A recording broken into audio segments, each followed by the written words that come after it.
March 16th marked 4 years that I lost my big brother, Tony. Then, just a year and a half later, on August 16th and August 30th, I lost my father. And then, a little over 2 weeks after that, I lost my mother. So, Tom and Helen. And it was not a good season of my life. Granted, when I lost my brother, I had just accepted my dream job. No joke. As a matter of fact, I still keep on my little table back here a printout of the little emoji thing my brother sent me, kind of celebrating the job offer. Why am I talking about this? Because I have a lot of years in HR, and I see the cycles when employees go through grief and loss. And then I experienced it firsthand. It was only the grace of God that really got me through that very difficult season. But here's the thing. Grief doesn't end like in the year or 6 months or whatever after the person passes away.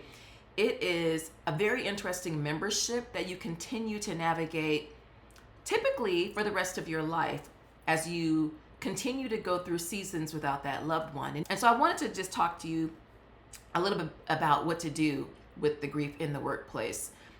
Just a couple of quick tips. The first thing that you need to do is to take care of yourself. If you need more than your 3 days off and you've maybe got some vacation time or you've got some flexibility, take the time that you need to grieve, to wrap up the business processes and things that you need to take care of, with funeral planning and things like that, financial, resolve, maybe with your loved one. That's very important, to take the time that you need to take care of yourself, and then also to wrap up any business, because it's hard to do that and then focus on your job, and then you're going to get more stress because you know that you're not meeting your expectations. The other one is take your time. There is no timeline for grief and when you get through it. And I'm not an expert by any means. I would prefer to not have the personal experience that I have in that short period of time. But you know what? The reality is we will all deal with it at some point. And so I think it's just important to, understand what others are going through, maybe in the workplace, but also if you have experienced it or are in the midst of it right now, to be patient with yourself. That is just so important. And then the last one is just ask for help.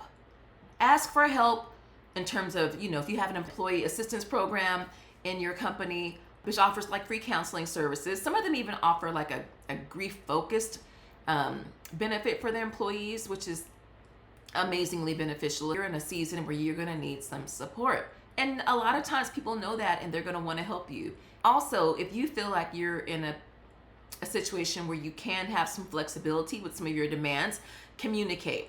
Talk to your colleagues, talk to your manager, and let them know what you're dealing with. Maybe there can be a little bit of flexibility for you in that season as well.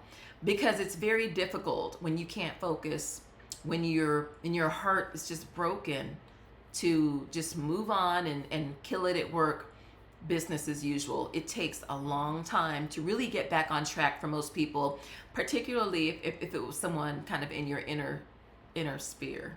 It's been a few years now, so I can at least get through a conversation. But there are some days when there's a trigger and it's like waterworks. And guess what? I have come to realize that that's okay, because it just means, oh my God, how much did I love my brother and my dad and my mom?